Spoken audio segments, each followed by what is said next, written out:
Show. The Coach Coop Show.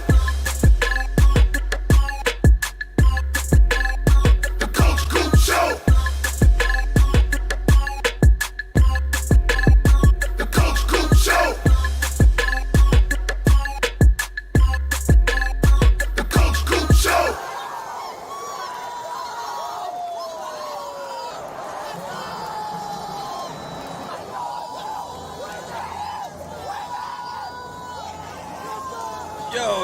Yo, what's going on, Miami Hurricanes fans and my college football family? Happy Friday. Yep. We've done it again. We've made it through another week. The weekend is here, and I was going to be extra excited because I thought that I was going to be spending my afternoon tomorrow watching the Miami Hurricanes spring game, but that's no longer a possibility because it's not going to be televised. So we're going to talk about this a little bit tonight. I'd be lying if I said that I wasn't a bit butthurt over this.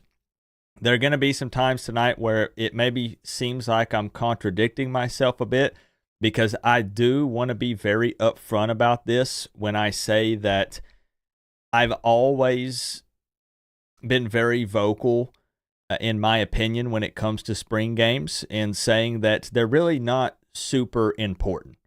And what I mean is that it's a fan event. I think it's important for the fans.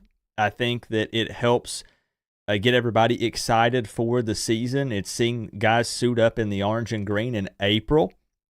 But it's not important as far as figuring out a depth chart or, how much progress some of the players have made because they've already seen that in the closed scrimmages. The coaches can get just as much info from those as they can a spring game. So it doesn't matter if there's fans in the stands, doesn't matter if it's televised. It's really not that big of a deal when it comes to that. But I do want to look at the other side of this thing and talk about the fact that it feels like that fans are suffering more and more. I don't want to just be negative. That's not the point either. But with this NIL stuff and with the transfer portal and coaches are just paranoid out the wazoo, it's frustrating to not have an opportunity to watch the team play in the spring game because I just love hanging out with the college football family, with Miami Hurricanes fans specifically. No hate. I'm just saying, we root for the same team. I'm just saying. And it's frustrating that Miami was offered by ESPN to air the spring game tomorrow, and Miami declined. So we're going to dive a little bit deeper into it. I want to see some opinions from you guys and how you're feeling about it. Am I the only one that's butthurt over this? Is everybody like, oh, well, it's no big deal. I'll just go on about my day. We'll talk about it a little bit, and we'll see tonight. Robin B. checking in.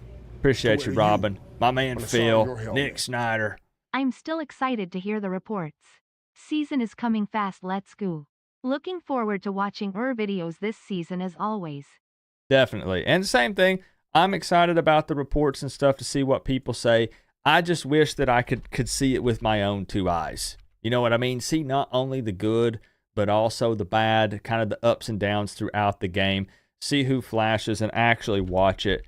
But it is what it is, right? We can't change it. Can't really do anything about it. But I can go live on YouTube and complain, Southeast Bike Life. Thank you. Thank you for the love. I'll sit you atop your throne right up here up top. Thank you for the big five, my friend. I can't wait. I can't wait for the virtual season and all the fun that we're going to have in 2025. It's still going to be a good time. It's going to be a good time for sure. Thank you for the love. Nick305 checking in. Fred says no one is televising the spring games.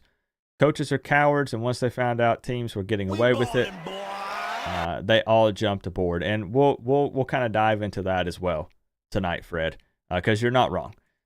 Dion checking in the building. Salty Ran. Lamb Fam. Miami versus Miami spring game simulation. kind of a missed opportunity on my end. That could have been a great business idea. Very true. I guess we got to watch the Masters tomorrow. I'll be scrolling looking for some Major League Baseball, I guess. Some baseball instead of football for me. Duck checking in. Southeast Bike Life also re-upping that Canes Fan membership. Welcome to the Canes Fan. Thank you, Southeast Bike Life. Thank you for the love, my friend. Big time support. How you been feeling, Coop? I've been feeling great. I've been out. Look, I've just been living life. I've been working.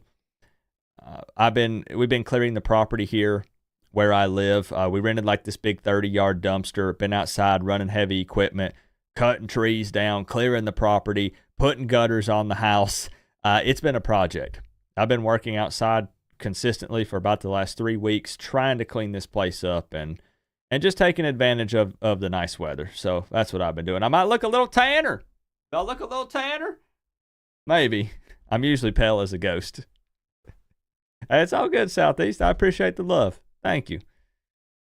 So here's the deal.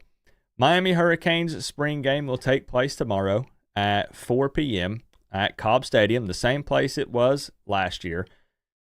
They have room for about roughly 5,500 fans, and the tickets were free to go to the spring game, but there are no more available. So unless you know somebody that knows somebody, or maybe somebody can slide you an extra ticket that they have, then there's no way to get in and watch it tomorrow.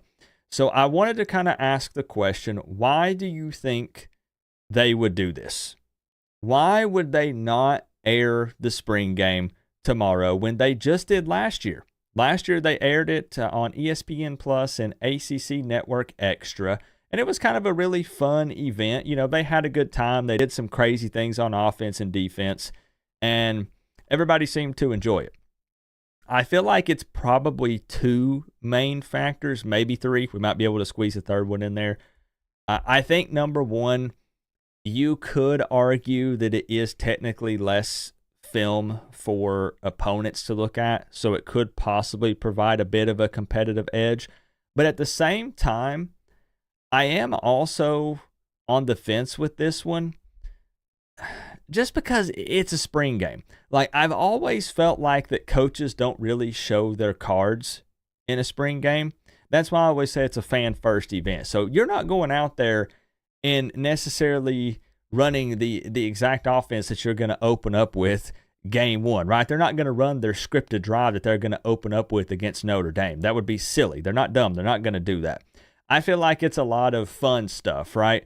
And maybe you're kind of doing some basics, you know, so you can kind of get a look at the fundamentals and how guys are tackling and all that good stuff. So I understand maybe it provides some tendencies for players, like on film, you know, some things that they do, maybe some opponents and stuff could study.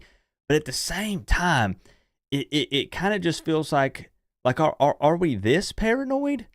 Like, Mario likes to keep things under wraps, right? Like, he's not necessarily a big fan of the media. You know, they don't talk about injuries in depth and all these things. And he's always been like that. So we knew that whenever he came to Miami. But are we really that paranoid? Because then if we really want to break it down, this is a stretch, I'm just saying, heck, don't even air the games at all, because teams, this is tape that they could watch in actual games, and they could, you know, use this and learn about the team. So it just feels, it feels kind of silly in a way. I'm just saying. But there's also the argument that it could help potentially avoid some tampering and or poaching of Miami players through the spring portal, because again, some other teams could kind of see the spring game and say, hey, this guy flashed. We need a star receiver here on our squad. Let's work through some back channels, some unofficial people that we know, have them contact this Miami player and see if we can make him a big offer NIL-wise and bring him over to our side. And I understand why teams might be afraid of that, and that could potentially be another reason why. I'm trying to think of some reasons why they might. What's up, Sullivan? What's up with Beck not throwing in the spring game? You know, that was kind of the decision early on. They don't want to chance anything with him, but not going to be participating, not throwing, unless they throw some sort of curveball out there and they surprise the fans and let him hand off the ball or something. But I would not expect him to throw They've said he's not going to. He shouldn't, but we'll see. You think Beck not being able to play may be part of it? Last year we had Ward healthy and slinging it and wanted to let people know. But the thing is ESPN offered to air it. ESPN approached Miami and said, we want to air your spring game. Are you in? Miami said no. Now, I have heard that Miami is going to be producing some sort of like episode or something that they're going to be airing that involves spring practice and the spring game. So maybe they wanted to focus on that. But as a fan, I don't want to just see the highlights. I want to see the entire spring game play out. Like if you're going to release something, I want to see the entire replay, right? Not just the high notes from it, the big catches and the big tackles and the interceptions and stuff. Like I want to see the good, the bad, everything in between. I want to see the entire game. You know? What's up, Patty? Good to see you. I think they're hiding the fact that Beck is already throwing and just not showing that to the media since practice is happening behind closed doors. Maybe. All this. See, it's what's funny, though, because then it seems like there's all these mind games and stuff that are being played. And in one way, I can respect it. But then in another way, it all seems kind of silly. Like, it's once again, though, feels like that the fans are having to suffer a little bit. Does it not?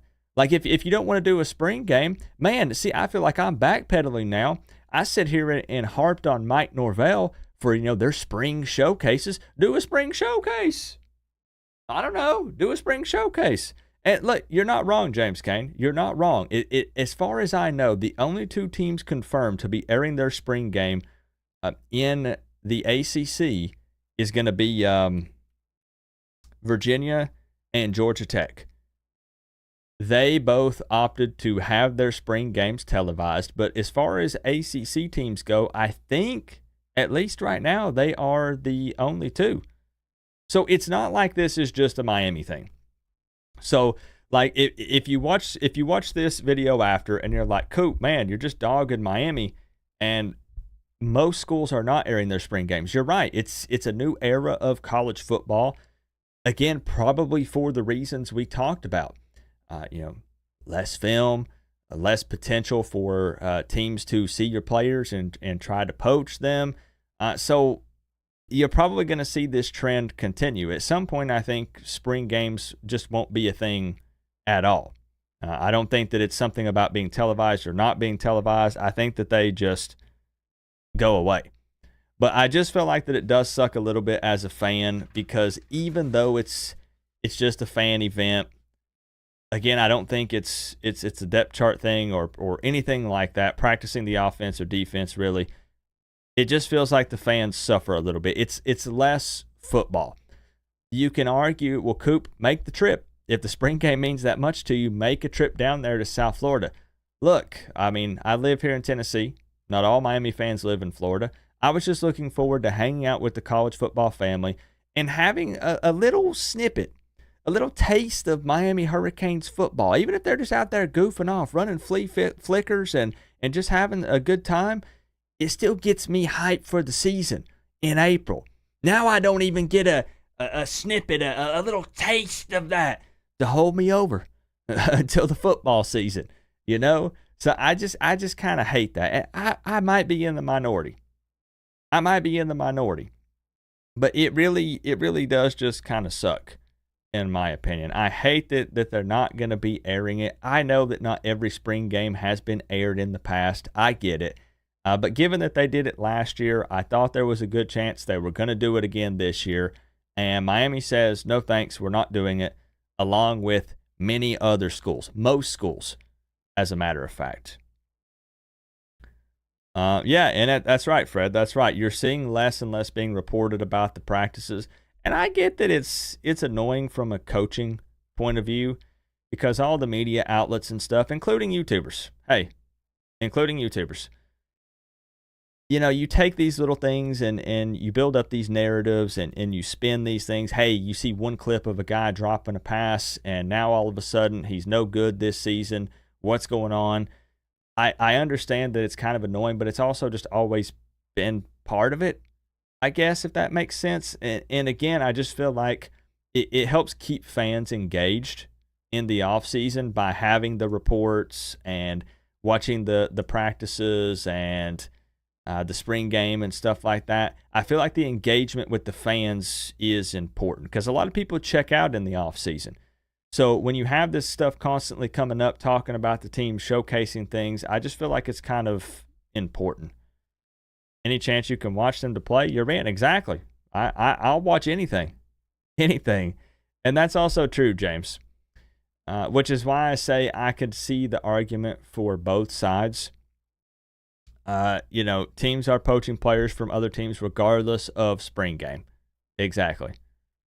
If they take away the spring game altogether, should do a meet and greet where the fans can go out and meet some of the players. Yet, no matter what, it is important for fan engagement to do something. Do some sort of fan-related event if this is going to be a thing of the past. Let the fans show up, meet the players face to face, shake hands, get autographs, say what's up to the coaches, things like that. I think it is important. What's up, CEO? Good to see you, my friend. I think that's a bit of a reaction. I do care about the fan base. Wouldn't be. What did Polly say? Move it to a smaller venue last year, and now we can't watch it. Let's get rid of the excitement now and wonder why no one comes to games when they feel like the team doesn't care about them. There is a little bit of an argument there that Polly has also. We're going to show the game. Would have loved to be told from beginning. That's fair. Yeah, because I just assumed that they were going to air it, given that ESPN was offering. So up until like yesterday or the day before, I assumed that they were going to air it. Like, I mean, if teams really want to look in, I mean, just, I don't know, hire somebody or have somebody that they know and send them to the spring game. I'm sure they have a way to get a hold of tickets, go in undercover. You got a Clemson guy that goes to the Miami spring game undercover and is watching it. It almost seems silly, but good grief. Think about some of the things that we've seen come out with this, Tennessee giving players money in McDonald's bags and all this stuff. There is some crazy things and stuff that happens. I'm just disappointed. Again, Virginia and Georgia Tech, why are they airing theirs? Is it that they're just not paranoid? They're not scared to show what they have? Or are they dumb for airing theirs? I don't know. You tell me. Good to see you, Alex. I did see a DM pop up from you. Not ignoring you, my friend. I'm just always behind. I'm always behind on DMs and stuff. I will get to you.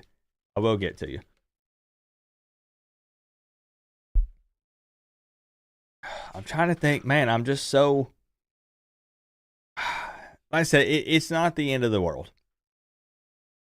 It's not. They don't have to air it if they don't want to. They don't even have to do the spring game if they don't want to. It feels rough as a fan, man. It just feels rough as a fan. What's up, Chris?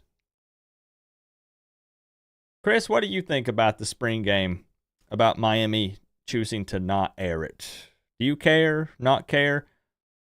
What do you think about the future of college football and how we're getting away from showing these things?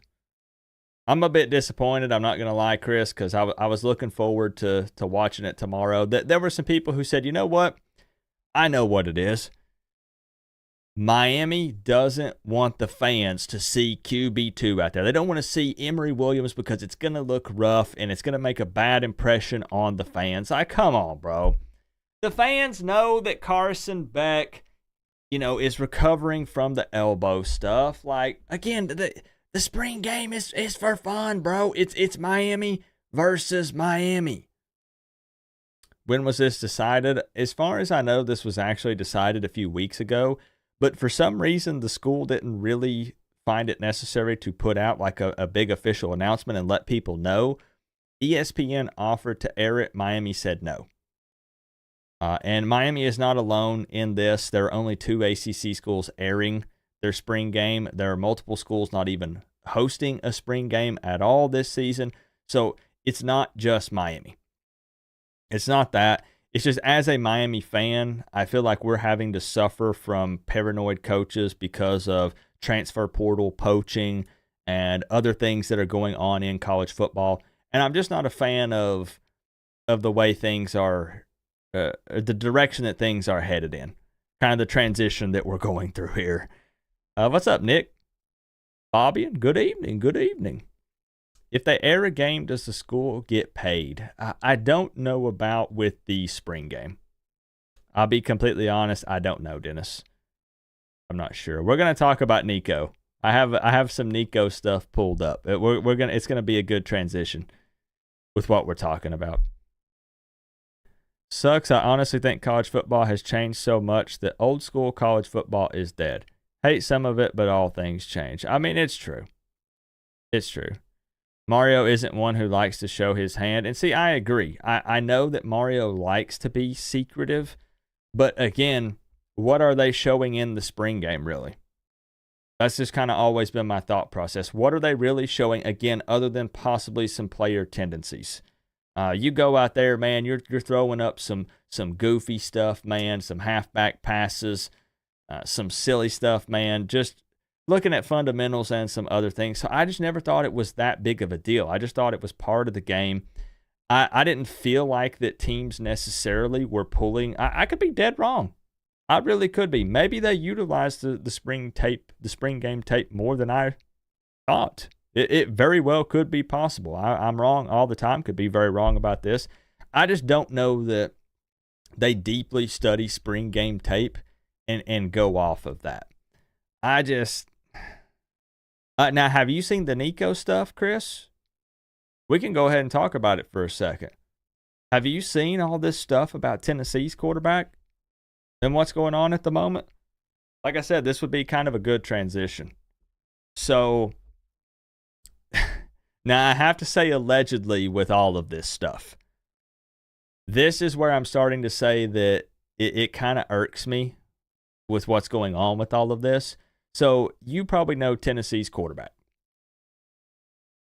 right? Everybody's pretty much familiar with Nico.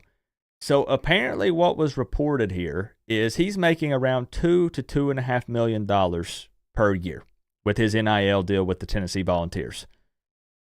Well, he has decided that he wants that deal up to almost double, about $4 million. So there was all this drama about On3 reporting this, and they said, hey, Nico wants more NIL money. What are we going to do about this? Fans in an uproar, clickbait. Why are you reporting this? This is BS. These are a bunch of lies. Then Nico's dad comes out, calls some reporter at On3 a bitch, and says, this is BS. This is not true. But then we get an update that Nico doesn't show up for practice. This has also been confirmed by multiple people. Nico was not at practice today amid NIL renegotiations. Frustration is building on Tennessee's side, and multiple Blue Bloods are heavily pursuing the five-star passer. And Tennessee's spring game is tomorrow. Now, I know you're probably wondering, well, Coop, why are you talking about Tennessee? We're here to talk about Miami. You don't like Tennessee. Very true.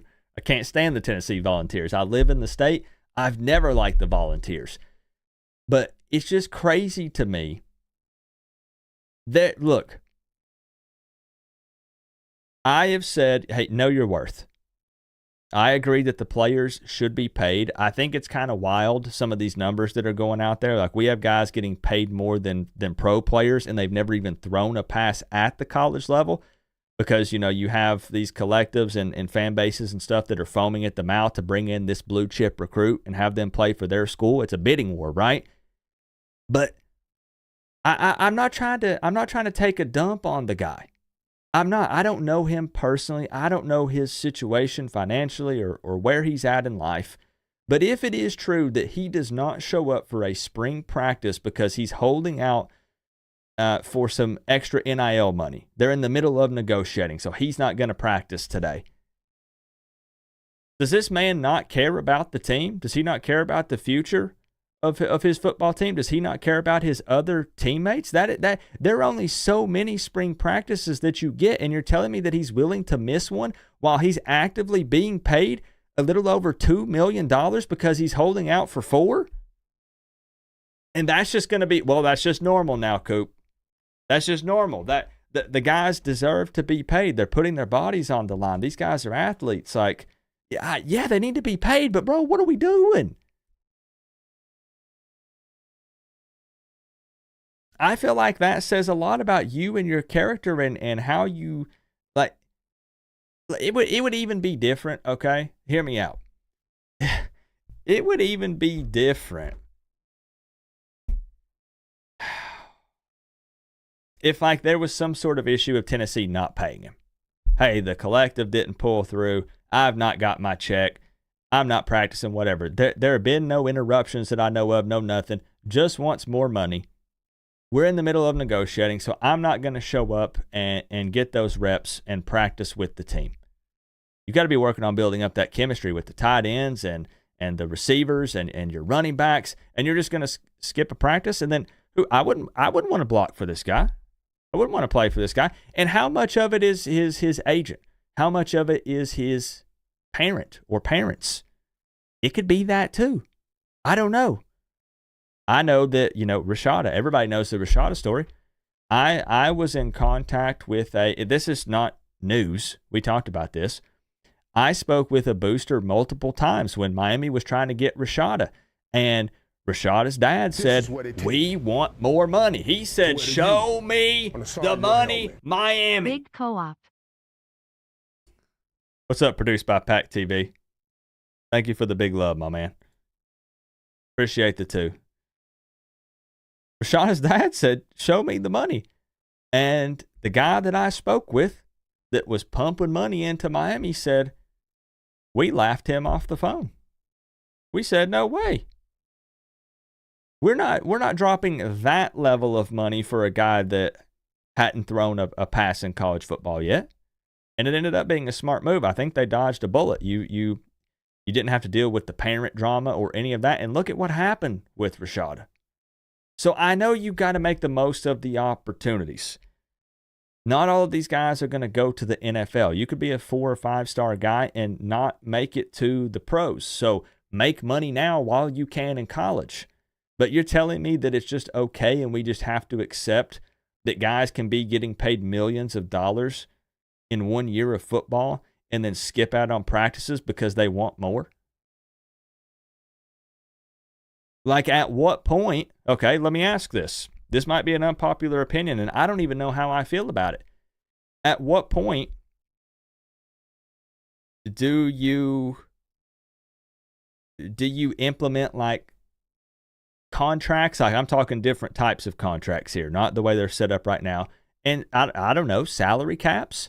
It's become it's semi-pros. I don't know what you I don't know what you do. I think, man, this is such a bad look for him. If this is actually true and things are what they're reporting, it's a really bad look. You're putting, because you, instead of making $2 million, you want 4. You just don't care about the team or your teammates or nothing. If he doesn't play in the spring game, since they're going to do that tomorrow, yo.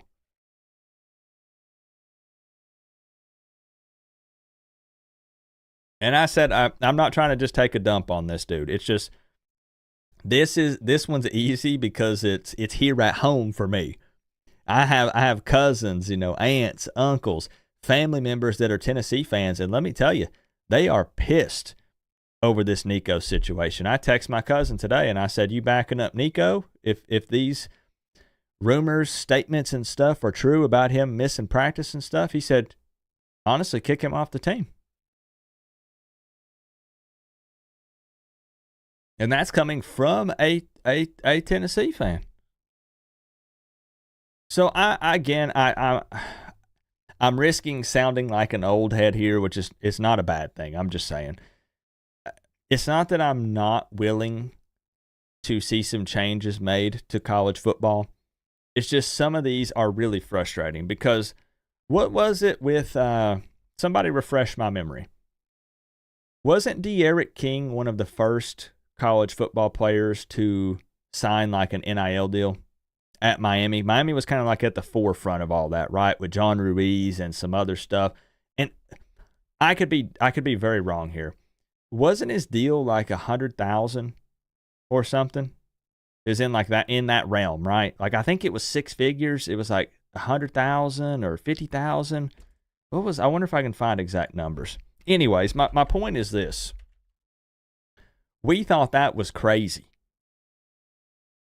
Now we're over here talking about guys sitting out of practice because they want $4 million instead of $2 million.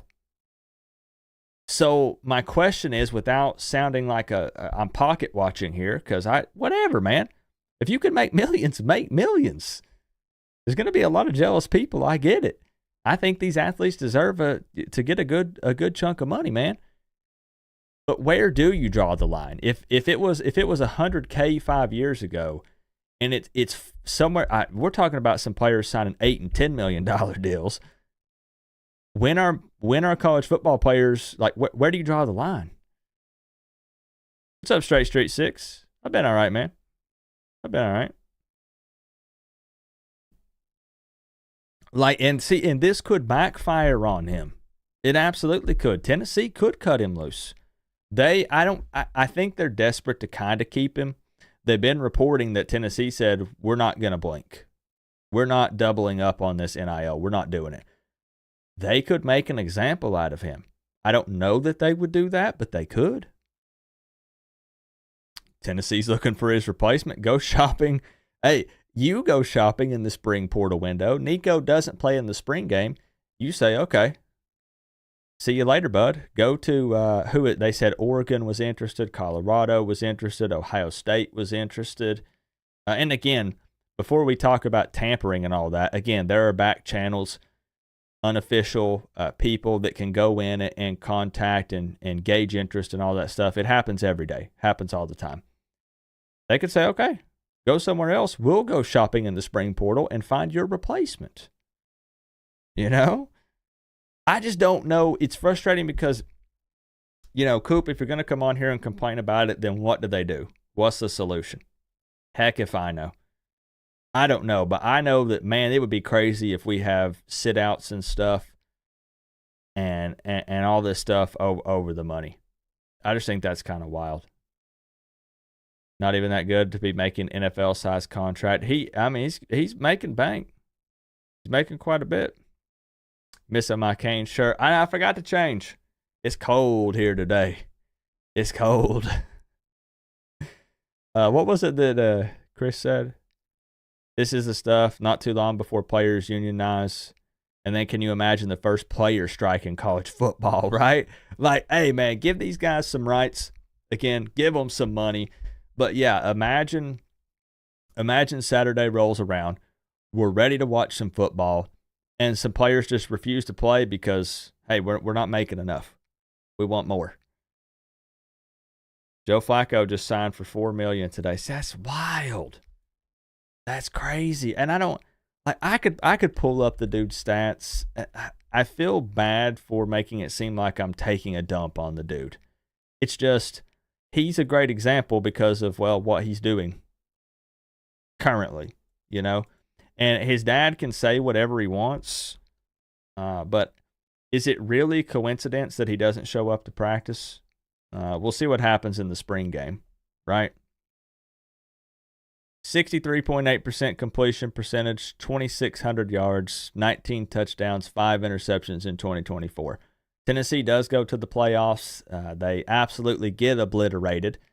I think they were carried a bit by their defense, more so than they were Nico. I'm not a Tennessee expert, but I don't know, man. It's just kind of wild. That drama is insane. What's up, Kaz? That just kind of blew my mind. You applaud Tennessee. Someone needs to step up and cap off the market. Yeah, but see, and the problem is then people say, bro, you're pocket watching, right? You're worried about how much money these players are making, and you're just jealous. Bro, maybe that's some people, but I don't think that's most people. It's because of stuff like this. That's the problem. So maybe I'm just upset because the spring game's not being aired tomorrow, so I was just kind of in a bad mood. Man, I wanted to watch Miami play tomorrow. Like, come on, bro. Show me Judd the Giant. Let me see what Emery's got. Let's get a little taste of Luke Nickel. Because the reports are cool. Highlights are awesome. I want to see unedited. I want to see the whole thing. And to be fair, I heard from fans that said they tried to get tickets and they were gone before they could. Some fans that watch this channel that said, hey, Coop, like I always go to the spring games. Tickets were gone before I could get them. Can I at least watch it on TV since I couldn't make it? I said, no, you can't. It's not going to be aired. And it's not the end of the world. It's not. It's just, it's upsetting. That's all. Let me see. Here, let's do this.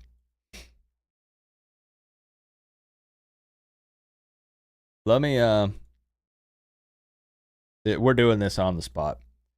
People might not care about it because I know this is Tennessee stuff, but I think it relates because we're talking about, the NIL world and everything going on with this. Let me see if my cousin will answer the phone. I want to ask him. I haven't asked this one.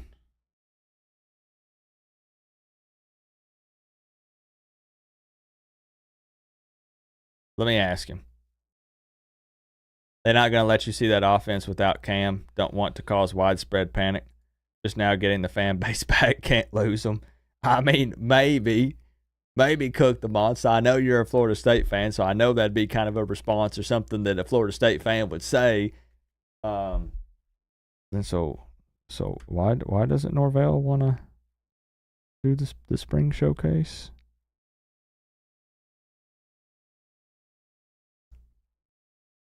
Hey, maybe no spring game means no set expectations from the fan base. So the fan base sees, big highlights, big throws and catches, a solid run game, and they say, well, defense sucks again this year. Heatherman must not be it. Oh, they say the defense shut them down. I knew it. Without Cam, this offense is going to be trash. The overreactions, right? But then at the same time, at what point then, leaving it a mystery, do people start filling in the blanks and just making up their own stuff? They take the snippets and they blow it way out of proportion that way too. That's why I think you got to just put it out there. But maybe it's just because, again, I want to see the game. Maybe that's what it is. It's a shame we can't see the spring game. Was looking forward to seeing wide receivers and DBs. Me too, man. Me too. Are they going to replay it on YouTube? As far as I know, they are not. They're going to do some sort of little episode thing, almost like a little show type thing. They're going to do with the spring game that I think is produced by Miami, but I don't know what that's going to be specifically. Not sure. But as far as like a full, here's the spring game. No, I do not believe so. I was going to see if my cousin would answer the phone if I called him and I just asked him, hey, are you backing up Nico? Do you want to see him stay with Tennessee? But he may not answer me. If he don't, it ain't no biggie. No biggie. But I think either way with that kind of stuff, coaches are in a tough position because it is kind of a lose-lose. So if they're going to do this, heck, I guess go all the way and just do closed everything. Pull a Mike Norvell and say no media access, no viewing of any practices. We ain't doing a spring showcase, no spring game, no nothing. Y'all are going to sit down, shut up, buy your season tickets, show up and support the team when the season starts, and let's ride this roller coaster. To wear the U on the side of your helmet. Links in the description for spring game.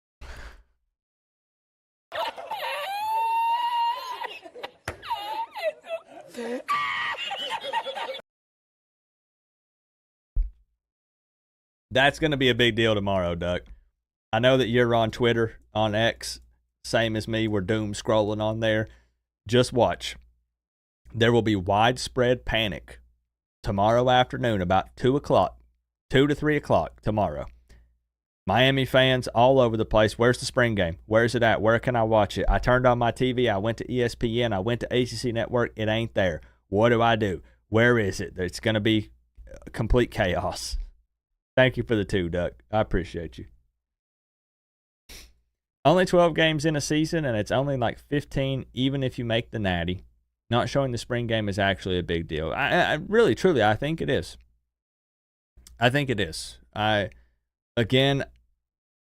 think that, again, for fan interaction, to get people excited about the season, I think showing it would be important. I think that outweighs the potential of, other teams trying to poach players and watch the film from the spring game.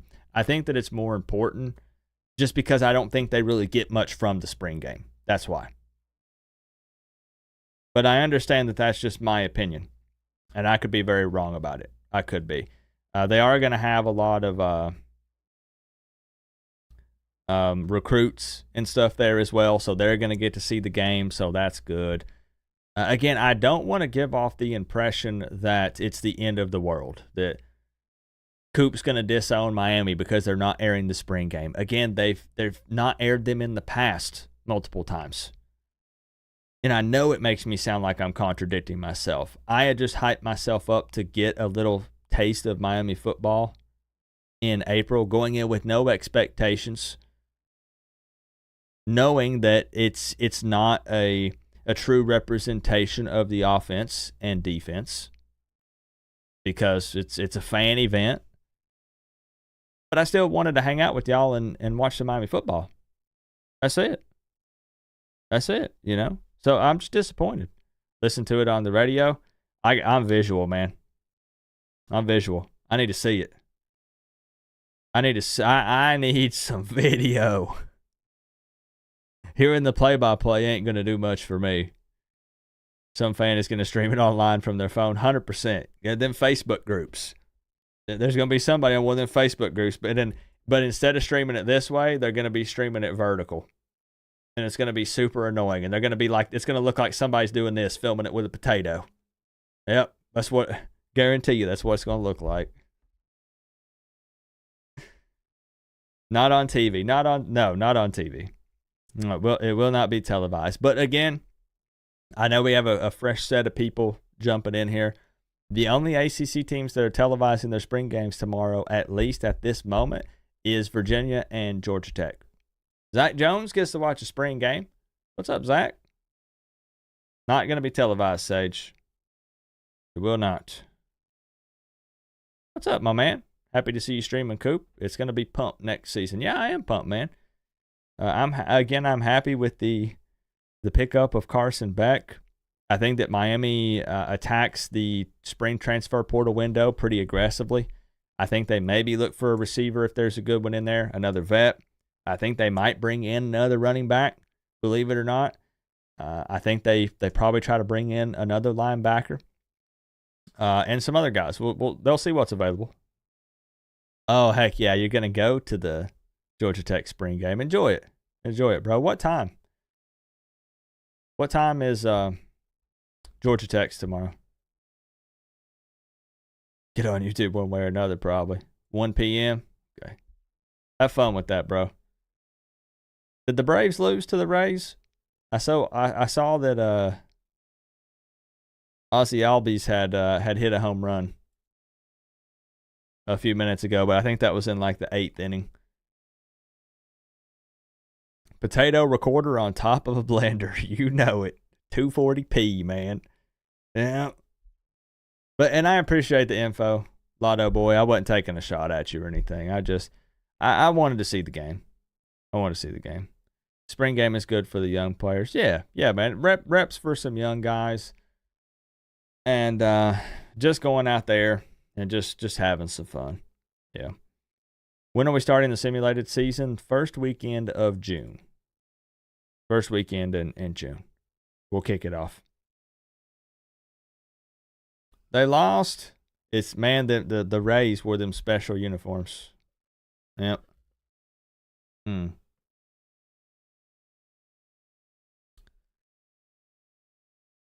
with you, College Football Express. 1,000%.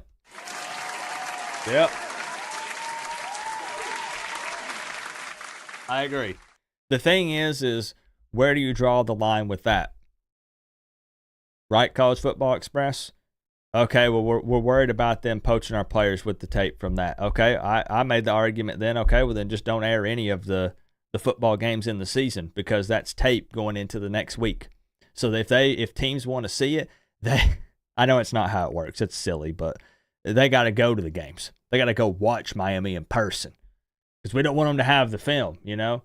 It just seems like the paranoia is through the roof with the coaches now. And now it's normal to just not do a spring game, not show the spring game. So we're just all going to not do it. We're just all not going to show it. And the fans that are not in the state or, that have to work but maybe could, have it up on their phone or TV or something, they miss out on that interaction. They miss out on that opportunity to feel, some engagement with the team and with the fan base and stuff. So then you just you got nothing. And I think I think it's a mistake. I know it's easy for me to say that because I'm one of the ones missing out. The people that are getting to go, I'm happy for you. Have fun. Enjoy it. It's just, it does suck. It does suck. Appreciate you, Edwin. I see they're trying to make the spring game a scrimmage against other teams. That's what Dion wanted. And I don't hate that. Could you imagine if spring games were like some in-state matchups? So like the spring game would be Miami versus Florida or Miami versus Florida State. And make like a whole thing out of it. You could actually even sell tickets for it if you wanted. It would do numbers. And I know that, again, you can talk about injuries and stuff. Again, I get that. But I think you would go into it with zero expectations. But almost kind of like a preseason game. Kind of like an NFL. It doesn't really necessarily have any meaning. Record doesn't matter. The stats aren't that big of a deal from it. You can shorten them. All this. Injuries would probably be the number one argument, but it's football. Same thing. Guys do get hurt occasionally, like I understand it. Teams would, I think that you could do that and you wouldn't have to feel pressured to play all of your best players. Now you rotate in 2s and 3s and like just make it a fun thing, if that makes sense. Yeah, everybody's competing. Things are going to get heated sometimes, but make it like a fun thing. And Dion, I think, had pushed that, didn't he? And he even had some coaches respond, and they said, yeah, we'll scrimmage you. Sure. Yeah, we'll do that. We'll travel. That's fine. And I think, if I'm not mistaken, wasn't it the NCAA that said no? Yeah, think about the buzz with that. In-state rivalry, like spring games, stuff like that. Over-exaggerated, but illustrates the point. Exactly. Yeah, again, where do we draw the line with this stuff? Yeah, so NCAA said no. Man, This is what it'd be so cool. It'd be so to cool. wear the U on the side of your helmet. Disappointing. Was looking forward to hanging. Mm-hmm. Will Mario clear the airspace for drones? Nil deals will just keep getting bigger. Take baseball. Reggie Jackson in the 70s signed a 5-year deal with Yankees for around $3 million. I don't begrudge them being paid. Yep. Tucci! Thank you for the love, Tucci. Straight to the PayPal. I'll sit you atop your throne. Yeah, I never want to give off the impression, because I think everyone here, I'll just ask. Let's be blunt here. I'm shifting gears back to the NIL talk. Everyone here is for the players getting paid. Correct? Simple yes or no question. We're not talking specific numbers. I think pretty much every sports fan, every fan of college football is okay with the players getting paid. What I'm not okay with is guys saying, okay, instead of 2 mil, I want 4 mil. I'm not going to practice till we make a deal. Excuse me, what? If I'm a head coach, we'll figure it out. You're a 5-star player. That's fine. We'll figure something else out. You can rip up anything that we have and you can hit the door. Like negotiations and stuff are fine. Hey, let's review it, man. Hey, maybe we undervalued your worth a little bit. You know, we said we're going to give you $500K. Man, we went to the playoffs with you. You put up some big numbers. Absolutely. Let's come back to the table and let's look at this thing. But I think it's unacceptable to if anybody skips out on practices and stuff. I think that's wild. Because then if you're going to do that, I don't think that it's unreasonable. I don't think that you should fire back then if there's some sort of strict contracts or salary caps implemented in the future. Because I think it starts setting it up for that. Because then they say, okay, well, we have to figure something out with this. Because it can't keep going in this direction. Because, see, that's the thing. I'm just being real. You know, we initially talked about there could be an issue with some players saying, okay, well, I'm just as good as this guy, and he's getting paid $1 million a year, and I'm getting $100K a year. This feels unfair. That's life. Right? Like, that's just kind of life. There are people doing the same things, make more, make less, you know, but whatever. But then when you have guys that, again, I keep using that example with Nico, if it is in fact true, allegedly, whatever, I wouldn't want to block for that guy. I wouldn't want to play with that dude. Nah.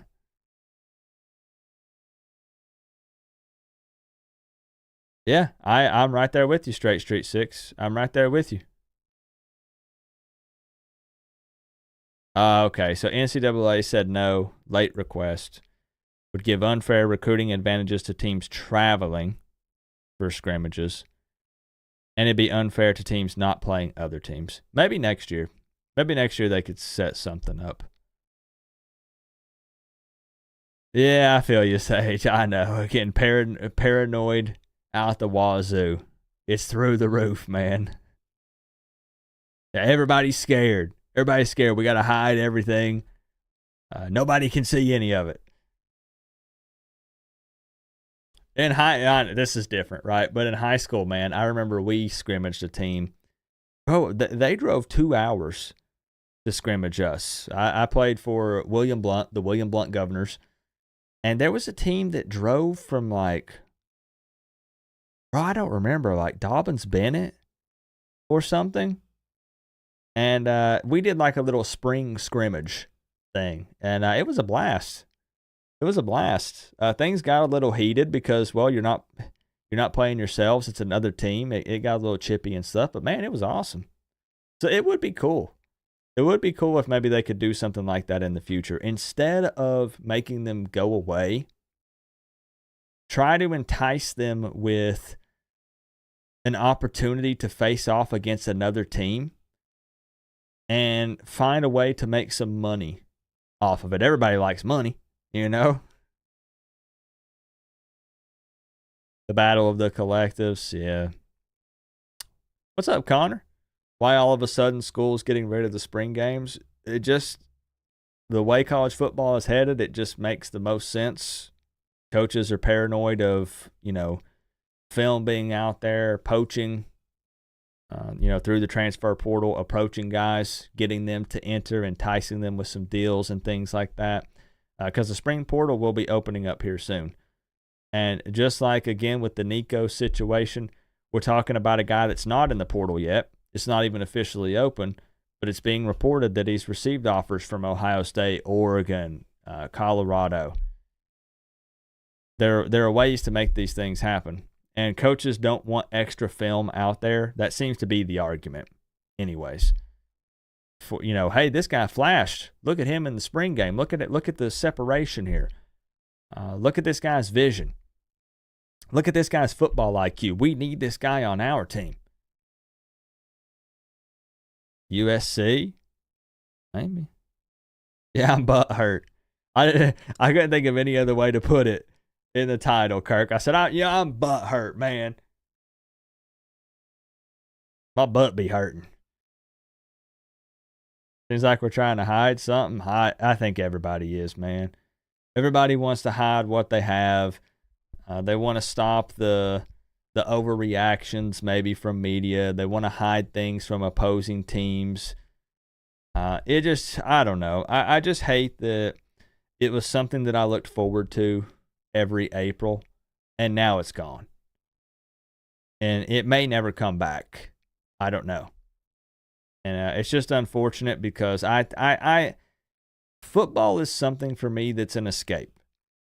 So I'm someone who, ever since my daughter passed away in 2018, I'm just being blunt with y'all. I've dealt with like a lot of anxiety and stress and been depressed on and off and stuff. And this is a personal thing for Coop. So I'm not asking them to cater to me specifically. It's just not it. There's much more. There's a whole world out there. It's not just Coop. But football is like an escape for me. So any little bit of Miami Hurricanes football I can get, I'm there for it. Like, I enjoy it so much. I want to make the most out of every single second of it. So when that's like stripped away from me, it's upsetting. Again, I'm acknowledging I could drive down there.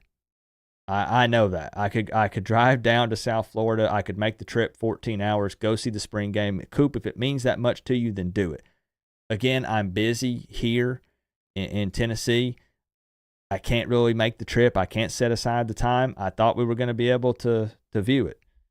It just is what it is, you know. The spring windows are killing the games, and maybe there needs to be a shift with that. Only one portal window possibly, or maybe you move the date out further. Maybe you move it before. I don't know, because I'm also for players being able to transfer, because I feel like, I don't know if they need to go back to some sort of sitting rule where it's like you get one transfer, but then if you transfer again, you have to sit a year and you lose a year of eligibility or something. Same thing. I don't know how you fix that, but I still do feel like something has to be done.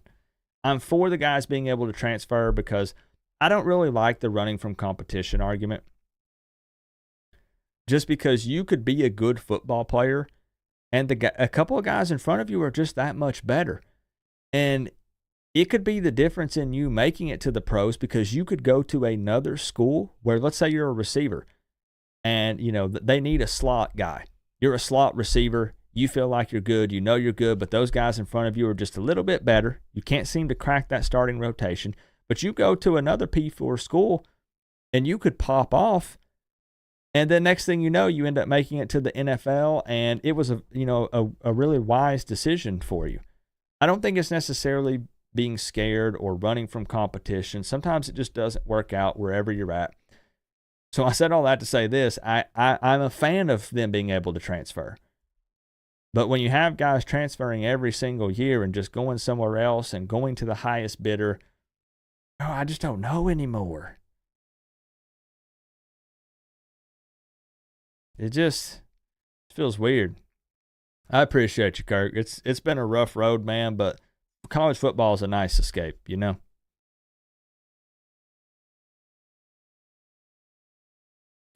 Players have to agree to deals to play at the school they committed to for another year. Before you know it, we will have a players' union. That's what Chris was saying. Yeah, he said, wait till the players start to unionize. I'm for the players, man. I'm for the players. It's just, they have to do something.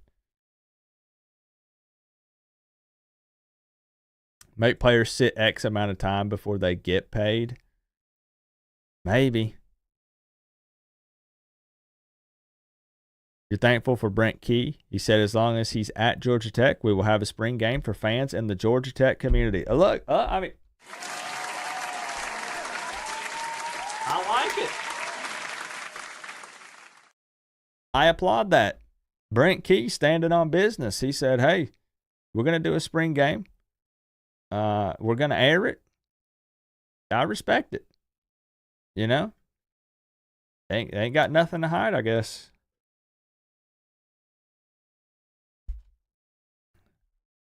Make that money while you can. No, and I agree with that, J-Flo. 100%. I agree. James Kane over here saying less than 1% make NFL rosters. Not against them, signing deals and make that money, bro. Make that money, and hopefully they're wise with it and they invest, and maybe it can help them start up a business once they get out of college if the NFL doesn't work out or something. All for it. Their body's on the line. They put in the time. They're talented. All for it. But still, though, they got to figure out something with this NIL transfer portal stuff. I think they got to. All Georgia Tech's players already hit the portal. Ooh.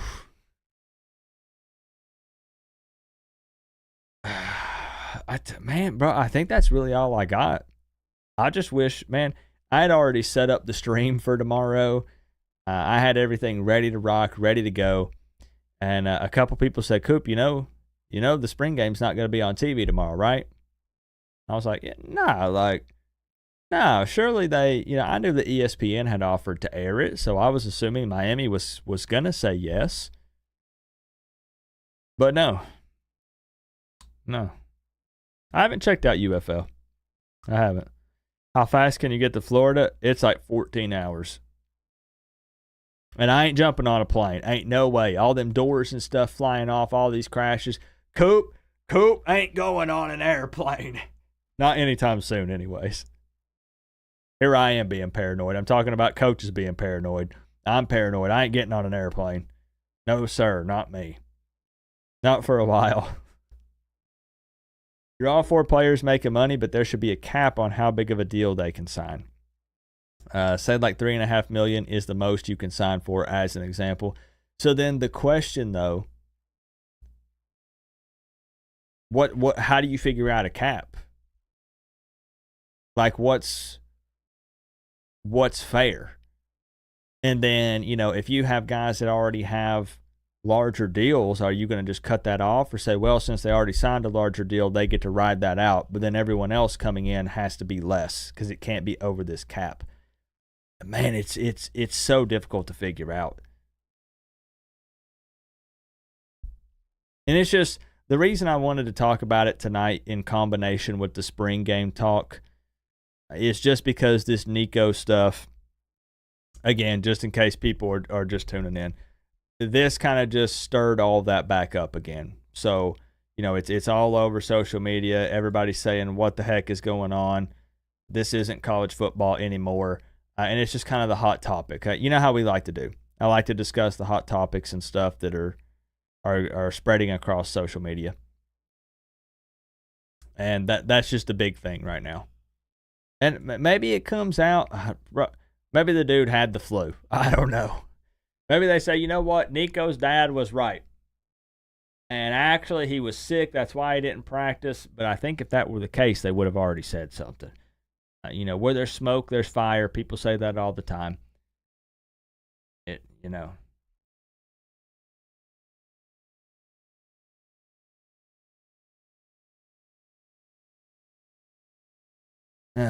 Fly United, you'll be all right. Yeah, borderline professional. Yeah, it's maybe they'll get it figured out. But so no stream tomorrow, obviously with no spring game, unless there's some sort of opportunity to do, like a recap and stuff. But I wanted to see it with my own two eyes, right? So like throughout spring practice, when I've done recaps and things like that, I didn't keep doing them this year because there really just wasn't a ton of interest. Very limited amount of time for media to view. I'm blessed and have some people that are in South Florida that will send me some snippets and some different things.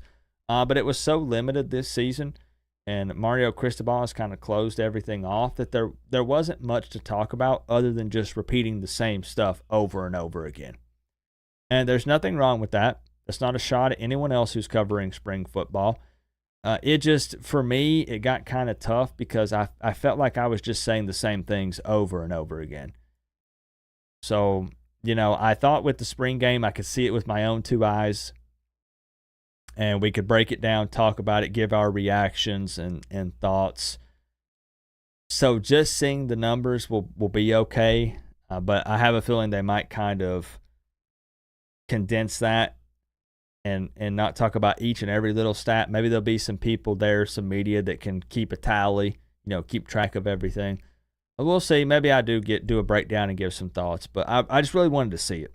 I wanted to put eyes on it, Victoria, what's up?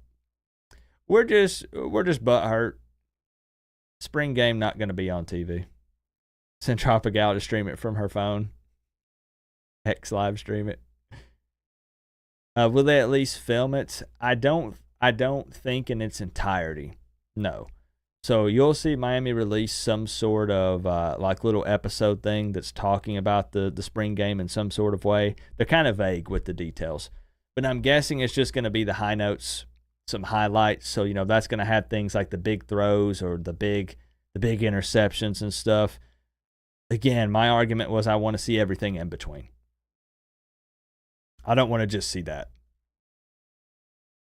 I'm not looking for a highlight reel. I want to see the whole spring game. Yeah, and see, what I hate though, Zach, is you'll get attacked for that opinion because everybody's always going to say, well, you're not for the players getting paid, Zach, even though your second sentence starts with, I'm for paying the players. And you know how social media is. If you go out there and put that, come on, Zach. What? Now, I get it. I do think it's weird. I think that it should be like, it should step up. So I do think I'm just saying. I think it is wild for an incoming freshman to get $4 million a year if he's making more than what an NFL guy might make. And I think the reason it turned into this is FOMO.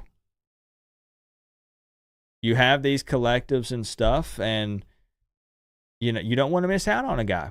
You got this 4 or 5 star guy that you think could be a difference maker. This could be the player, and you get into a bidding war. It's just like when you want that thing on eBay, right? And you overpay for it, but you're not going to lose out to this guy over here. You're not going to miss out on winning that item. So you'll overpay for it. You'll run the bid up just to prove a point, just to get this guy on our side. We're not going to let him go over there. We played that team this season. We don't want to face him. We want him to be on our team. And then the numbers just keep going up and up and up. You're good, Nick. You're good. We are serious, Victoria. We are serious. It's a bummer. It's a bummer. Contracts and limits on amounts of times you can transfer. Yeah. I mean, heck, at this point, I'm not saying this is my opinion.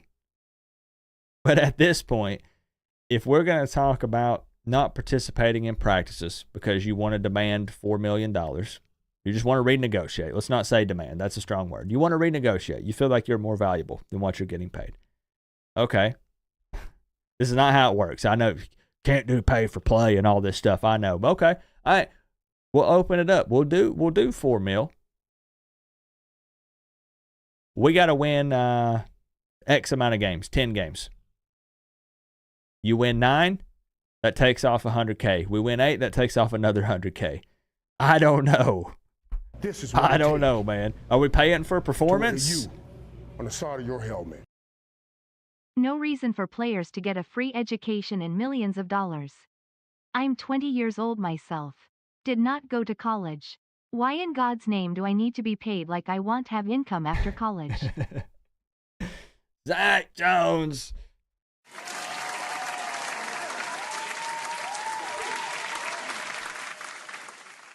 Ty, my man Tucci, up there for the top dono. No reason for players to get a free education and millions of dollars. They need to be paid like I won't have income after college. And like I said, Zach, I don't think we're in the minority. at this point. Maybe early on, because I remember having a couple of questions about NIL and being called a hater and stuff, even though, I do the disclaimer of I want them to get paid. But I don't think we're necessarily in the minority any longer. Thank you for the 10. Thank you for the love, Zach. There are already performance and health-related incentives in some contracts. Yeah, but I think it's got to be to a point then. Like, to where to you. God, man, I don't know. Wow. Looks like making fun of FSU not having a spring game came back to bite Coop in the Cristobal. This is what it take to wear the U on the side of your helmet. There needs to be contracts with a base pay that is below NFL pay, 6 figures maybe, and you could make upwards of millions for performance. Heisman, awards, all conference. Wait. So instead of making it about negative things, instead of docking you for bad performance, have a baseline, have a cap that can be exceeded for good things, for the positives, positive reinforcement. Huh? Also, my man, now I want him to know, can y'all vouch for me? I want him to know that I did acknowledge this. I did. I sure did. I didn't run. I didn't hide. We don't do that over here. Joe Davis. I did.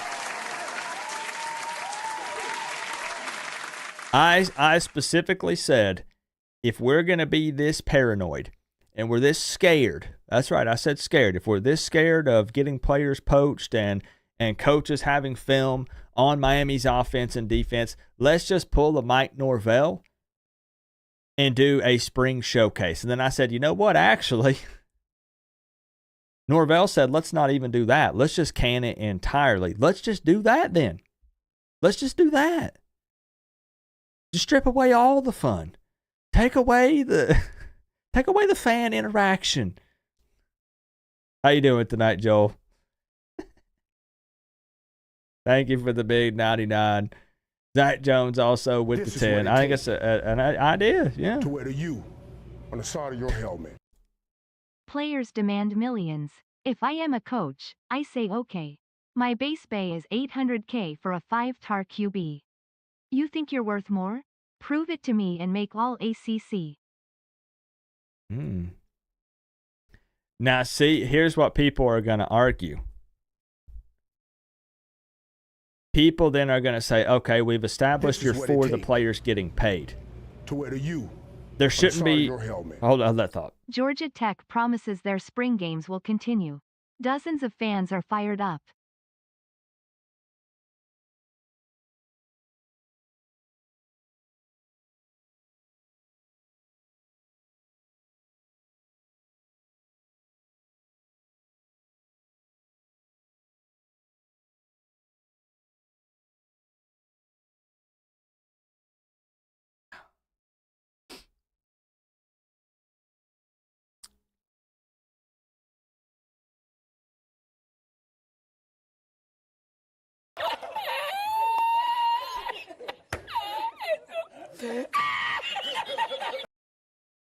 He said it, not me. He said it, not me. Joel Davis with the 99.99 times 2.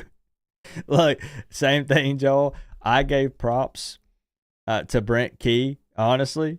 You might not be a fan of this, but I gave props to him because he basically said, we ain't scared, run it. Put our spring game on TV. We ain't got nothing to hide, or maybe he has nothing to lose. I don't know. But either way, I am a little jealous that Georgia Tech fans get to enjoy the spring game on TV, you know? Thank you for the love, my man. I appreciate you. So, never mind. I better not. Zach Jones also with the 5. Players demand millions. If I'm a coach, I say, okay. My base pay is $800K for a 5-star QB. You think you're worth more? Prove it to me and make all ACC. The other argument too is that people keep saying that if coaches can make big bucks, if coaches can come and go as they please, leave and go to other schools and stuff, players should be able to do the same. I still think that's in a way apples to oranges. Like, coaches are in their career at this point. That is their job.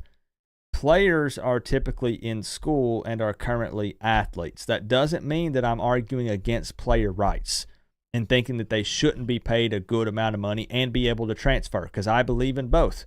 They should be paid a good chunk of money and be able to transfer. But I still think that the coach argument and what they're able to do is a little different. We're talking about, are players kids or are they adults? We know for a fact coaches are adults. They're in their career. I think it's different. I think it's playing football and it's coaching football. It's a lot of these players are trying to make it to the next level and work their way up to the NFL. Bro, it's different. Georgia Tech has fans. You thought Zach was their only one. Zach's always taking some heat, man. This is what it takes. Oh, that's not nice. To wear the U on the side of your helmet. To have a cap, you would need all teams in any conference to agree. Yeah. If you limit transfers, that will wind up in court, although the multiple transfers is an issue. Chris is right. It appears union is around the corner. I would not renegotiate in public. True, Tucci. Thank you for the 10, my friend. Again, I just don't know, given that this has gotten to where it is right now, it's going to be even tougher to try to figure this thing out. Yeah, you would have to have all teams in any conference to agree, because then I think all that stuff comes back. So, like, if there is this cap, again, right now you have places overpaying for players, getting into bidding wars. They're trying to hide the tape. They're super paranoid because they're worried about poaching. Maybe if there is some sort of cap, it could limit that a little bit. Maybe. I just say pay them like a 9 to 5, 25 an hour job would. Could treat the player like an employee, meaning a probation period. Pay increases and bonus incentives for performance. Maybe, Joseph. Maybe I'm open to ideas. Good to see Katie in here. Dabo ain't scared. Even Coop hangs out at Doak. Yeah.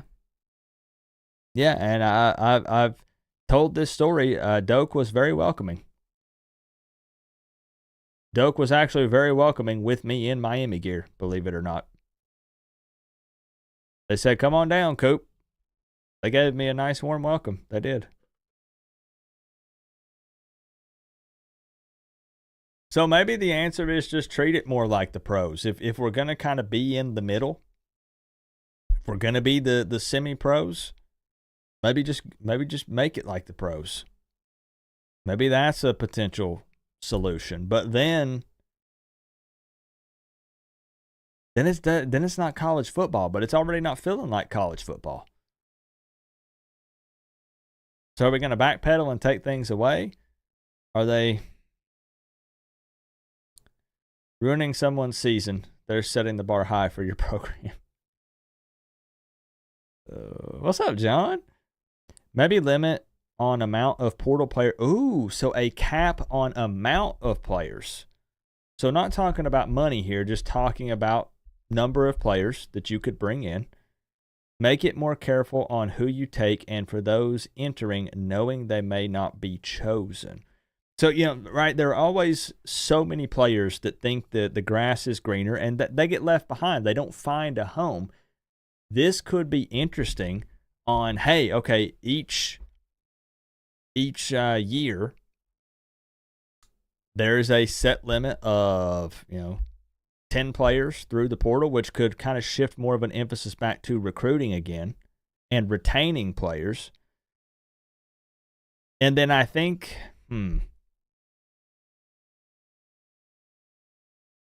it's kind of rough because then teams that maybe could have had an opportunity to improve end up getting limited because of this. So, like, what if Miami had the this is an example because I'm thinking of my team, right? Miami has an opportunity to get Cam Ward, but they've already hit the limit. But then that could also just be part of the game. You need to be very smart with your decisions on who you bring in. X amount of departures could allow you to bring in some more players so you could hit the roster limit number. Maybe.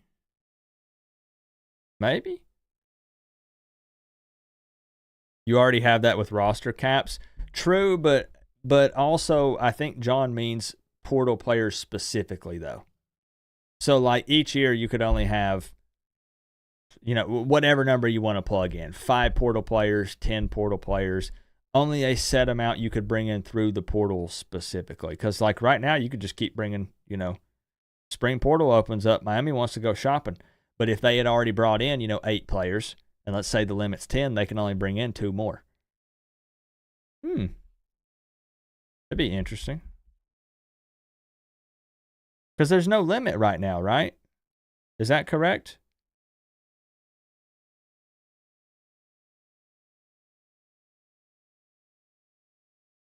Sorry you're late. Nope. Hey, better late than never, Henry.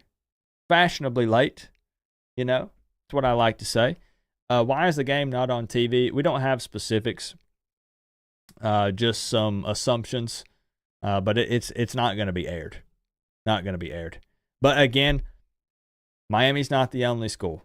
There are a lot of schools aren't doing a spring game, aren't doing a spring showcase, and Miami's not the only school not airing it. I'm just upset because this is my team not airing it. Is it true Coop interviewed Beck's ex-girlfriend? There are rumors, right, that she broke up with Beck because she wanted the more mature, improved version. But I have to shoot down those rumors because I am happily married. And blondes are not my type. I like brunette and taller than me. And my wife checks both of those boxes, so yeah.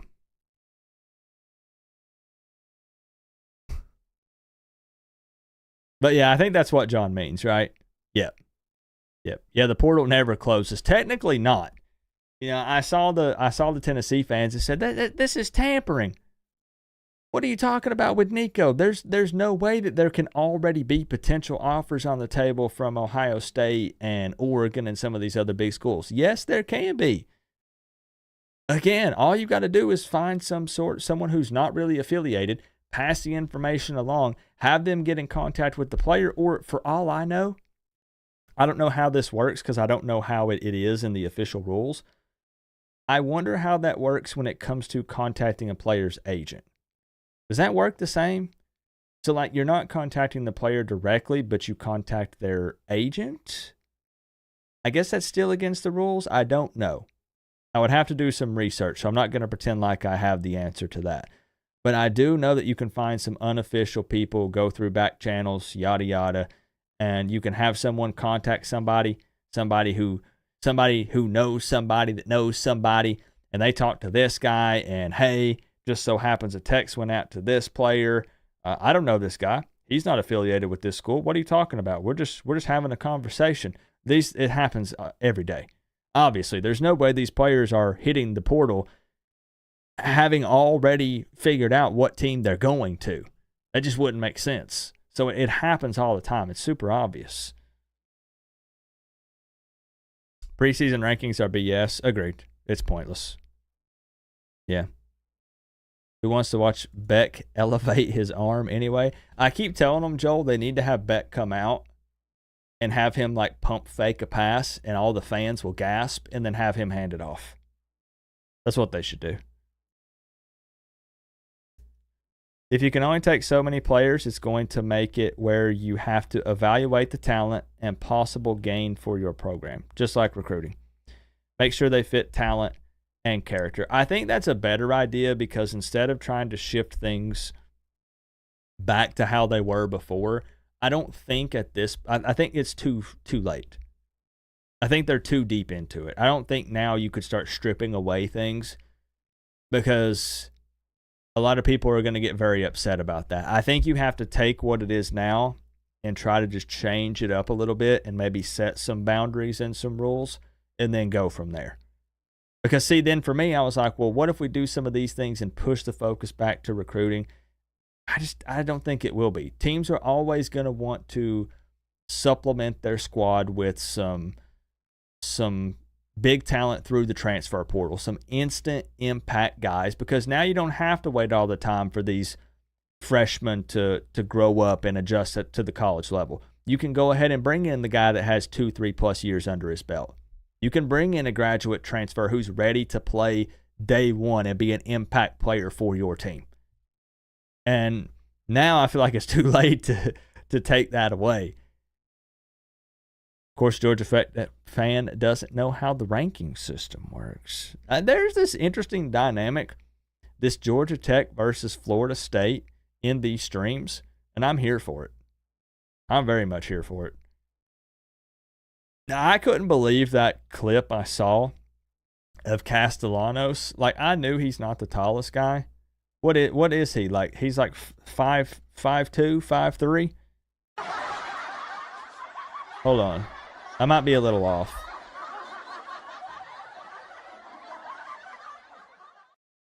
I could be off by a little bit. I saw a clip of them going, like, walking into practice. Bro, and every coach walking in with him was taller than him. Man, I can't find the clip. I don't know. Maybe Joel Davis has one. I couldn't believe it. Every coach standing around him looked like a giant. It was crazy. Man. At least he can run, right? At least he can scramble, because he's going to be running for his life when he's going up against Miami's defensive line. Right, a healthy Ruben Bain who bounces back after his slump last season. Some of these other guys that are ramped up, made strides going into year 2. Lightfoot, the speedster. Come on now.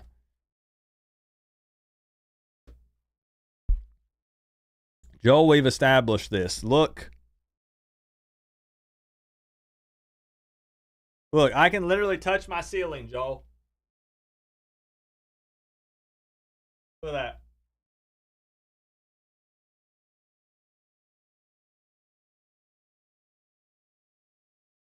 Yeah, we'll see about that.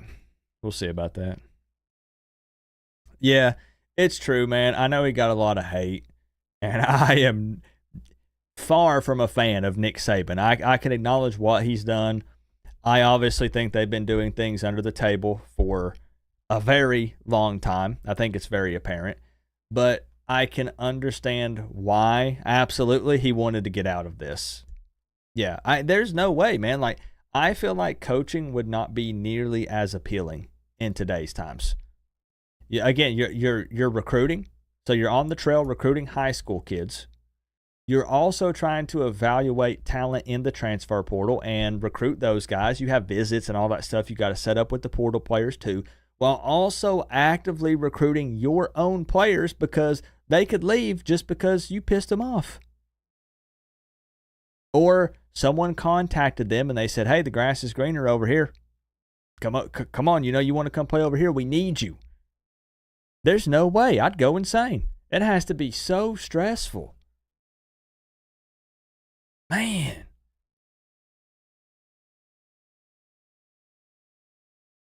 I can't even imagine trying to keep up with it. Yeah, tell him, Chris. You couldn't do it forever. That's fair. That's fair, man. He got out at the right time, though. Absolutely. He definitely did. Well, I guess I've ranted and rambled. I'm going to remain butthurt. I'm going to cry and piss and moan and complain tomorrow at 4 p.m. When I know 5,500 people are enjoying the game in person. Please enjoy it. Have fun. It's going to be a blast.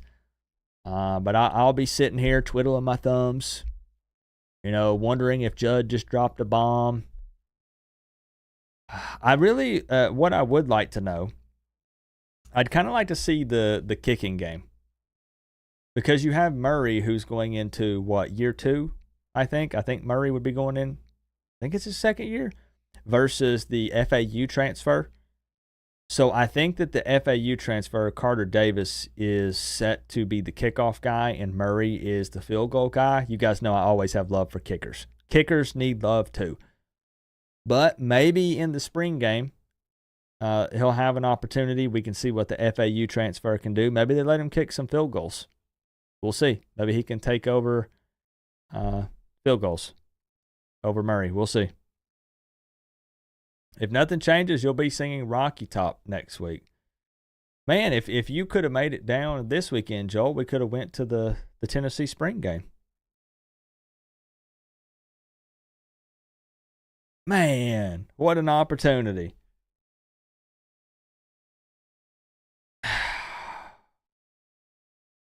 You're working oh, that's right. That's right. You said there was one tomorrow. Dang, okay. You beat Miami in men's tennis. At least you don't have to play Georgia Tech for the next 4 years, so you don't have to have an auto loss. Man, I wanted revenge again, but can the soccer field fit that many people? If you're talking about for Miami, if you're talking about Cobb Stadium, yes, about 5,500. Yep. Oh, you're going to be at the Masters tomorrow. Enjoy that. Heck yeah. We're coming up on the tail end of this. We're about to wrap things up.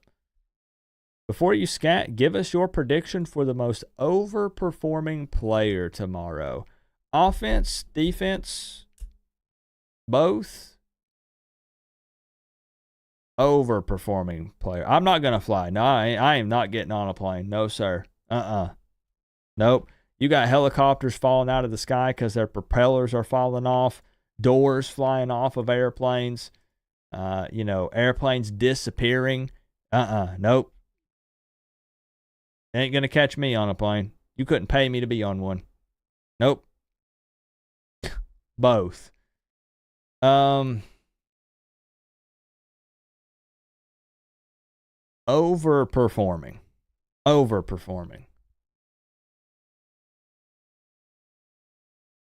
So then, we're not necessarily talking about someone who has low expectations and then outperforms that, right? We're talking about just in general. Just a guy on offense that has a big day, a guy on defense that has a big day. Okay, gotcha.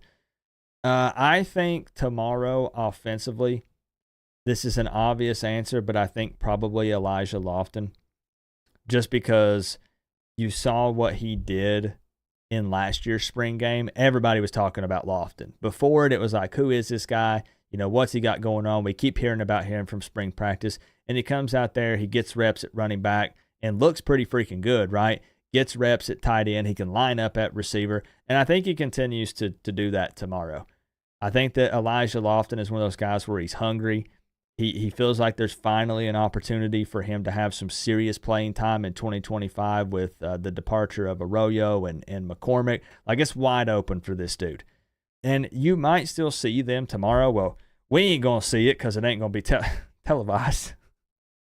I think that you see them still kind of use him in some unique ways because I think he's just a super athletic guy and there's so much potential there. And I think that he'll perform really well tomorrow because, again, we say overperform. I think that's expected of him at this point, but I still think he's going to pop off tomorrow. That would be offensively. Defensively, probably Lightfoot. You're not going to be able to tackle the quarterbacks to the ground, but I think he might get multiple sacks. I think that he can get hands on the quarterback. And Lightfoot is one of those, he's the speedster. I think he'll benefit from being in Heatherman's defense as opposed to what Guidry was dialing up. So that would probably be my answer defensively. Any responses from you guys? Any opinions? Overperformers tomorrow, offensively, defensively. Lofton and JoJo. Yeah, that would be big. Big opportunities for JoJo this season as well. Yep. I'm showing my Tennessee roots. I used to try to hide them. I don't know why. I'm a backwoods East Tennessee country boy that somehow became a fan of the Miami Hurricanes. I used to think that to be a fan of Miami, I had to be all Miami, if that makes sense. I felt like I had to act like I was from Miami, and, I had to look and act a certain way. No, man, I just got to be me. Not all Miami fans are from Miami. Heck, not all Miami fans are from the state of Florida. I've never lived in Florida. I'm a Tennessee guy who loves Miami. I have no love for the Volunteers. I grew up in Tennessee. I live in Tennessee. I'm a Miami fan. I think that's something that makes Miami great, because when I think of the Tennessee Volunteers, let's use the Tennessee Volunteers as an example. Yeah, sure, they have fans all across the country. I know they do. But I still feel like the majority of that fan base is located in East Tennessee. And you could maybe argue Tennessee in general, but West Tennessee is a whole different world. The majority of their fans are like East Tennessee and in like the southern part of the United States. Miami, bro, everywhere. There's a large chunk of Miami fans in California, New York. It's just everywhere, man. Everywhere. So there's Miami fans all across the country, all over the world, really. So Miami fans seem to be spread out quite a bit. That's how you know Miami got aura. You say Popo and Josh Moore. Popo has the DNA that's bound to pop. Josh Moore is a poor man's Jeremiah Smith, and that's still rich. I like the analogy. And you've heard a lot of good things about Moore, right? So I like it. I like it, Kirk. What's up, Kyle? Good to see you, bro. Again, we're right at the tail end. We're at the tail end. Closet MTSU fan. Ugh. Wears orange and black week after week and says he's not a Tennessee fan.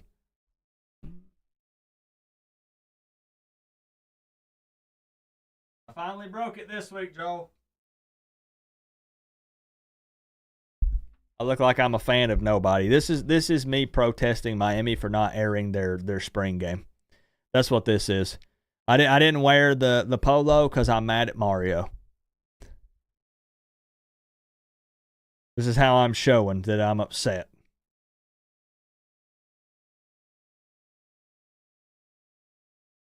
Born and childhood raised in South Florida, but live in South Carolina. Go Canes. Yeah, that'll never... I'll never agree with the fan police and talking about you had to attend the university. You have to live in the state currently or had to live in the state at some point. Stupidest thing I've ever heard. And I'll say that to your face. That's dumb, dumb, dumb if you think that. You can like a team for any reason that you want to, and don't let anybody tell you otherwise. I know people that wanted to go to the school and either couldn't afford to get in, were too dumb to get in. That's not a shot. I wouldn't get into Miami. Ain't no way. No freaking way. But doesn't mean that I don't like them and root for them. I don't want to live down in Miami. No hate. I love to visit there. Beautiful. Love it. Would I want to live there? It's too fast paced for me. I live in an area where everybody waves at everybody. Bro, when I go down to Miami, if you don't push that gas pedal within 0.2 seconds when that traffic light turns green, you are getting flipped off and somebody's blowing their horn. I thought, bro, I was going to get out and start fighting people. And then everybody told me, Coop, chill. Bro, that's normal. That's what you do. You want to fit in. As soon as that thing turns green, just start honking your horn. And I started doing that, and it's like people started to respect me. You cut people off. We had to go pick up some medicine, I think, from like the CVS down in Miami. And the chick hands us the medicine, and she didn't even say, have a good day. I'm used to, someone hands me something, I say, thank you, ma'am. So I stopped saying it. Instead, I went through the drive-thru at McDonald's and they handed me the food, I just stared at them. I fit right in. That's not a shot. That's just how people operate down there. Where I'm from, you don't say, thank you, sir. Thank you, ma'am. Somebody's going to fight you. You're supposed to wave. You're 5 miles away from home and some old man is out checking his mail. You wave. You're supposed to wave at that guy. And he waves back. He's never seen you before. That's normal. It's a whole different world, bro. Man, it's so different. So I'm just saying I would not want to live in Miami. No offense. It's just not for me. But do I bleed orange and green? Do I love the Miami Hurricanes? You best believe it. Yes, I do. And I can do that from here. That's okay. Miami is the southern New York, is it? You'd fit right into central Florida culture. Maybe. I might. The more north you go in Florida, the more south you go. That's funny. That's funny. I'm just not a city guy. Ask Joel. Joel came up to Tennessee. Joel lives in Florida. I don't think I'm doxing him here. Everybody knows that. Joel came up to Tennessee, and we filmed a part of that Florida Gators diss track at my childhood home on the property. He saw where I grew up. Lots of trees, big pond. We hopped on the golf cart till it got a flat tire. Then he had to push me all the way back. We hopped on the four-wheeler instead. Yeah, that's right. I bet not all of you Miami fans live in Florida. Where do y'all live at? Where do y'all live? Let me see. Let me see if every Miami fan here lives in Florida. Talk to me. Come on.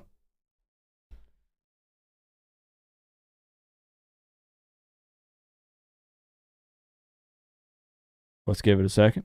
Let's see where the Miami fans are located. Not where you're from. Where you live right now. Look, you might have circumstances, your job. There wasn't an opportunity for me down in South Florida. I had to move to Montana. Go out and hunt elk. I don't know. Oh, your Roots comment was about me not flying. I got you. Bartow. You're from Bartow, and it's 100% passable. So what do we got here? South Carolina, Tallahassee, North Carolina. Victoria is in Florida. Okay, Slug is in Florida. New Sansa is in Florida. South Carolina. Georgia. Oregon, dang. Way out there, Troy. Patty is from Florida. Green. Do you really? Tennessee, yo. Danny, another Tennessee Canes fan. All right, West Palm Beach, so Florida. Bama. Okay, South Florida, born and raised. So see, kind of just all over the place. All over the place. Still a lot of people more on kind of the eastern side, southeastern side. But not everybody's in Florida. It is what it is. I get so sick and tired of that argument, man. I know I shouldn't acknowledge it, but it's so stupid. So stupid. You ever been to Plaza Mexico in Juanetta? The best tacos east of the Mississippi. Never heard of any of that. I don't know what a Juanetta is. Plaza Mexico. Nope. FSU fan who lives in Gainesville. Yo. Juanita. Oh, gosh. Okay. Yeah, I butchered that. So anyways, Miami wouldn't have many fans if only alums were allowed to be a fan. It's very true, man. People talk about Miami specifically and South Florida being a, what's that word I'm looking for? Somebody help me out. Like a lot of transplants move there? Is that right? I don't know if I'm using the correct terminology here. A lot of people that come in that aren't originally from the area, that either move there and stay there to work there, or they come there, maybe they go to school at Miami, and then they move away for a job or profession because they have no ties to that area. I guess, is that right? I think that's how. Lots and lots of trans, yes. Yes, lots of them. Yeah. So that's why I think then, like, you know, for Tennessee, we talk about most Tennessee fans being like concentrated here in East Tennessee. It's because you grew up. You have generations of people being UT fans, family members that attended UT. You're brought up to root for the Tennessee Volunteers. Your dad was a Volunteer fan. Your meemaw and papaw were Tennessee fans. That's just, you know, nothing else. And then at Miami, people come in there from all over the country, all over the world. They don't have any ties to Miami. They don't care about rooting for the orange and green, throwing up the U. Don't matter to them. So, yeah, do you think all these people that try to play fan police, do you think that Miami cares if you're from Florida? Heck no. Do you think they're going to turn down my donation to the collective? Because I'm not from Florida? No, they don't care. Be a fan. Larger fan base means more fun, more money, more everything. Man, like these people are crazy. Wild, man. No, I can't. I gag every time.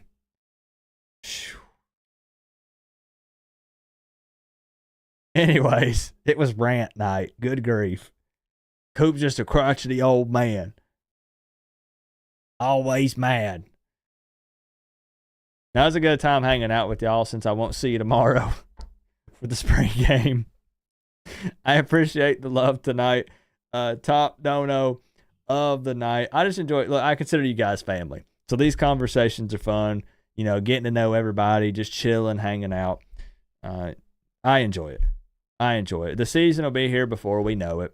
We'll do the simulated season. That'll kind of carry us over. The Coop plays with the post-game interviews. If you're new here, those are a really good time. I mean, heck, last season they interviewed Coach Coop outside the Piggly Wiggly. What else? There was a lot. That happened. I got into a fist fight with Mike Norvell, if I'm not mistaken, or some coach. I ended up in a neck brace and on crutches. There was a lot that happened. A lot. But we have that coming up. In June. And then we'll blink and the season will be here. Yeah, before we know it. One less week to wait for the season. Bingo. Get everything off your chest. This is my therapy, Victoria. What's up, George? Working with your son, built the kitchen countertop and put laminate on it. Heck yeah, George. I've been doing some home improvements as well. It's the time. Spring cleaning. Get it ready. Get everything done before it gets too hot once summer arrives. You know, so then we can kick back and enjoy it. Right, George? But we're wrapping up, my man. I appreciate it. How'd you become a Canes fan living in Tennessee? Super long story. Very short. First ever college football game, 2001 national championship. First full college football game. Like, watched it from beginning to end. Obviously, family members had tried to show me Tennessee games. I was bored to tears. Didn't really care. Didn't click, you know? And I watched those guys play football, and I've always been like kind of the outcast, the loner, the different guy. And I was like, I want to be like those guys. Those guys are cool. I had my mom order me a Miami shirt, wore it to school. Everybody was like, what are you doing? I've been hooked ever since.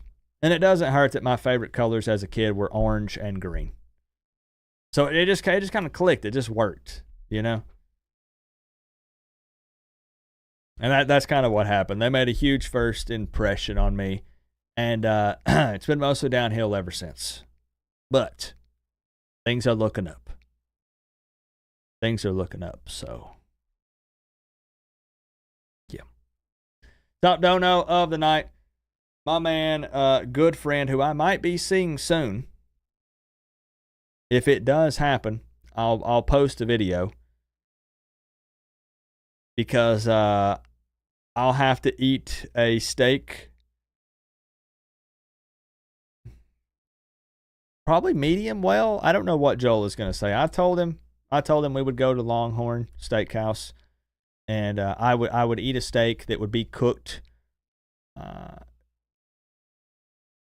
in a way that he chooses. But we'll see.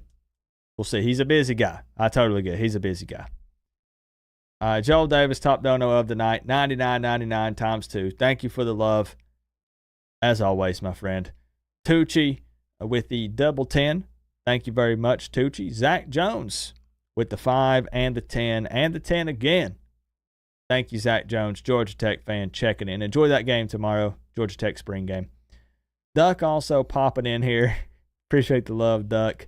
Produced by Pack TV. Appreciate the 2. Southeast Bike Life with the Canes fan membership and the 5 to kick it off. Thank you, Southeast Bike Life, for the love. You said you would eat whatever you pick. Just medium well, not medium rare. Right? I'll eat whatever you pick. I will eat whatever Joel picks. I would prefer to eat it well done because I feel like it's a waste of money if it's not well done because it's not going to taste great. But I'll try it. I'll try it for him. I'll try it for him. I appreciate y'all. As I said, last thing, if there are kind of updates with the spring game, we could possibly go live or do a recap of some stats or still do almost like a post-game reaction without seeing it, just looking at stats and potential highlights, but probably not even highlights. If that's the case, I'll put something up. If not, it is what it is. It is what it is. I'm a super visual person, so I like to have eyes on it, and that's just not going to be possible tomorrow. And it is what it is. Appreciate y'all. You know what to do.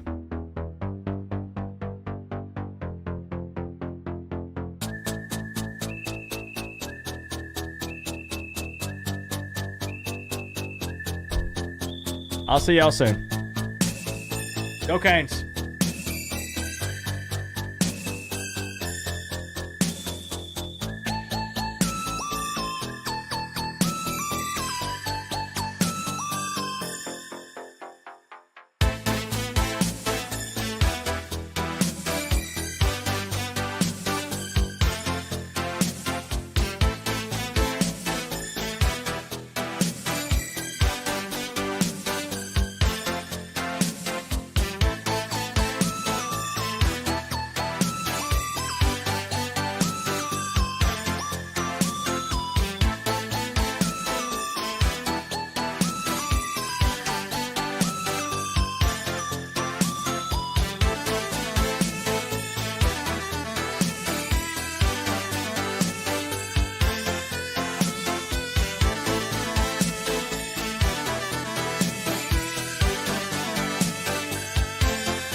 I think George does it on purpose, Joel.